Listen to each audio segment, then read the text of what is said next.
Congo Direct.info. Lobby ezalaki mbutu na aéroport na arrivé ya mwana mboka le ranger Félix Tshisekedi. To comprendre te mboko yo liberté d'expression ezali to ezate. Sur place de l'aéroport to na mwana mboka Sylvain Mutombo oyo boyebi bien cadre UDPS yepe akopesa témoignage na ye na oyo amonaki lobby na aéroport mbote mwana mboka. Mbote tekonanga ibete litso. Lobby to na aéroport na bozongi ya mwana mboka Félix Tshisekedi na kati ya mboka na ye ya bakoko oyo elekaki na aéroport lobby pona yo réaction na eza nini? Omoni baswahili balobaka ili elikuwe ni mambo ya mwende bukaone kuya ulione kimona meso ndenge bangala baloba yako mimonela yo moko olie ebembe eya mais esprit eaki baempêche esprit etambola likolo ya Kinshasa batu batondi malgré baempêchaki bango na baartere nyonso wana batu bakoti na bandako babeti bamama ya bato balacrymogène mais mwana nko ya kiti soki 4-5 fois na nzela alobi bolibere bato oyo bozokanga bango mpo na nini babeti lacrymogène abangi masasi na bango abangi lacrymogène na bango akiti alobi mutuka ekende mbangu te tokende na cadence parce que bato balingi bapesanga mbote baempêche lisusu bato baya akiti lisusu asi bolibere ye soki bolibere oyo bato yangi te ale mutuka koévolue te baofficier bazalaki wana balobi te oyo aleki na papa eza ya solo double portion ya pouvoir ya Enoch ya Josué ya Eli biso to vivre yango lobi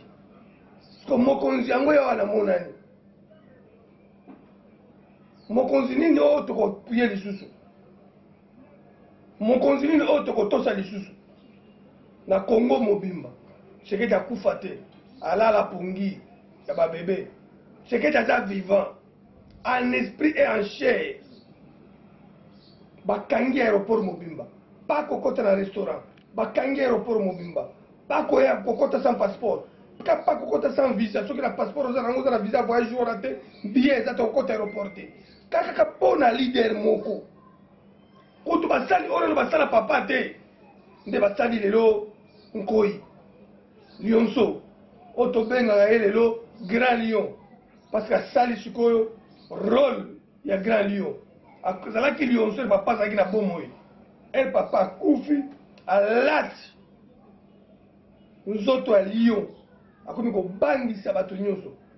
père échange camp père ekoteli na camp na bango bakomi kobanga UDPS bakomi kobanga leader nango alors que bamelaka bachampagne balobi UDPS ekufi bameli bachampagne na ngwanda bameli UDPS ekufi totondwa lisusu bamikosaki bao babandi koloba oh papa aza ko atia komi mokolo ata topesi pouvoir akosala combien de jours ata topesi pouvoir akosala combien d'années so papa alaki nzoto ya mwana le père en fils et la base année oyo bakatumi balobaka la trinité soko biso trinité na biso la trinité politique ya trinité politique les pères dans les fils dans la base dans les pères dans les fils, les pyramides renversées, les fils avec la base, les lions. Makambako défier mon ingezate. Ozuaka parole oya, liboso ya base, oyo bakeno, mutu atombola loboko. Esili, na sengi na ba combattant nyonso, ba gardien à temple nyonso, oto boaki kokota ba matinée politique. Matinée politique oyo kokota sikoyo mutu azanga te, tokende kotombola loboko. Biso tout tokende matinée politique, soki batuni na kotombola loboko, aloba nga mutu aliboso na kotombola loboko na koloba. Parce que oyo eza IDPS ya pyramide renversée, eza base, eza makambo ba individu te, eza makambo ba sensibilité te. Après congrès na biso, ndenge mwana nkoya ye lion aye, congrès ezokota ndenge congrès ekokota bakambi ya sika idps bakoya nde bao wana na Lyon bakomema idps na pouvoir eya individu moko komema idps na pouvoir te eza base ya idps nde komema idps na pouvoir na oyo bakopona na congrès oyo akozala molakisa nzela ya solo mwana mboka toyebi bien ke mokolo ya le 3 août koleka ezalaki prévu meeting ya rassemblement na triomphal mais tomoni hôtel de ville le gouverneur akomi mokanda alobi ke aza incapable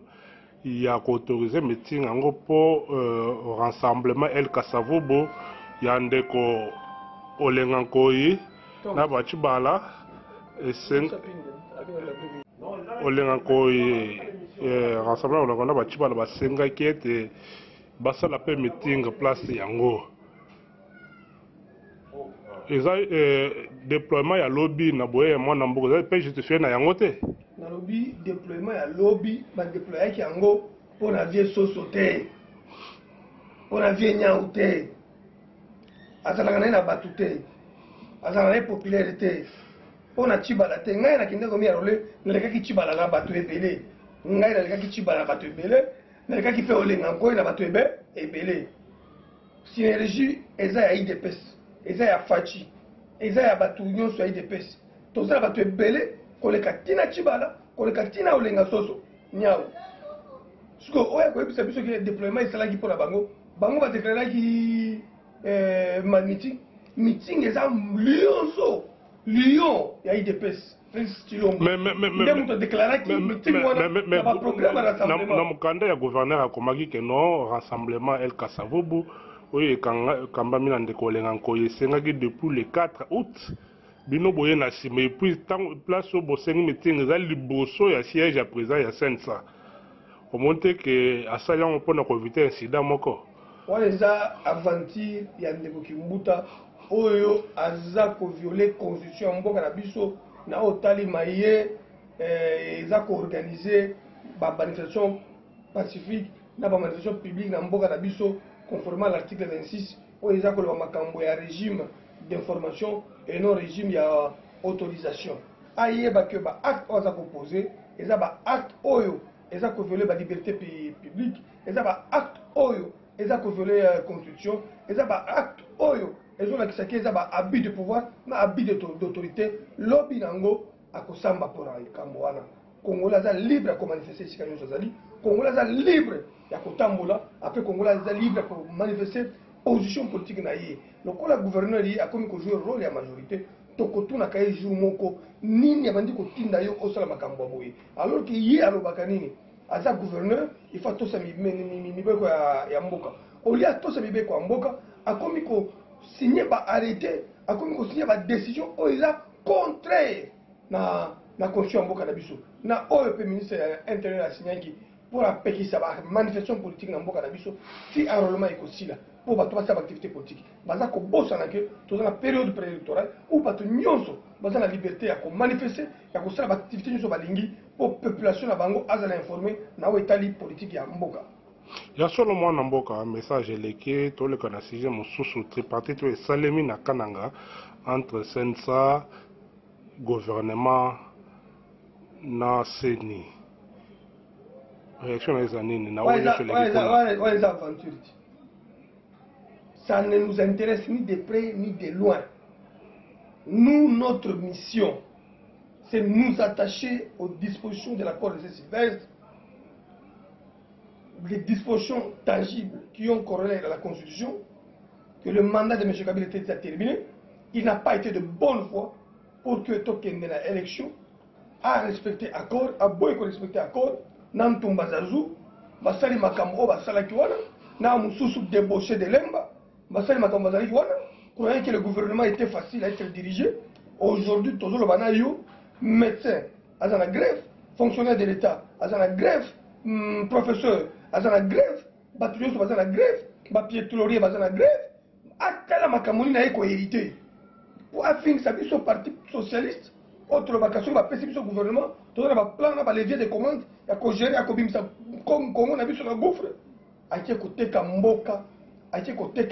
UDPS, oh, Babengari de Pes Mabonza, oh, Yabango. tolia kaka population si sima allié asilisi nzala nzala emati akoki kofuta bato salaire ekomi grave bakoka kobakisa ata 20 000 balobaki te to ya kofuta bato 140 bakoki yango te donc eza pasi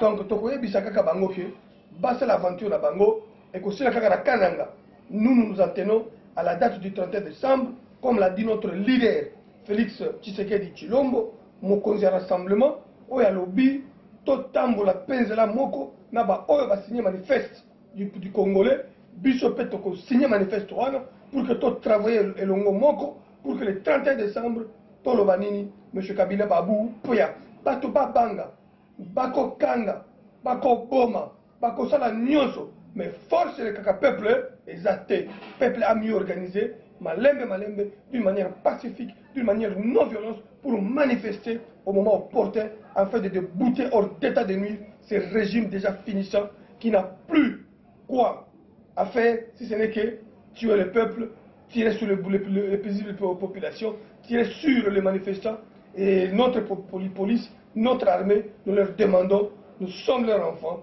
nous sommes leurs petits frères, nous sommes leurs oncles, nous sommes leurs tantes. Quand nous faisons la politique, nous le faisons aussi pour eux, pour leur bien-être, parce qu'ils vivent avec nous, ils sont parmi nous. Ok, tokomina suka ya masolo na biso mokona lelo tozoki tambola ite Paul Job les Juifs noirs en direct de Bundes toza elongo olobaki olinga kolanda mingi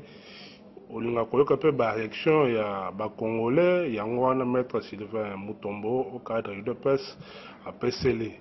toza elongo. Merci mingi mwana mboka. Merci beaucoup.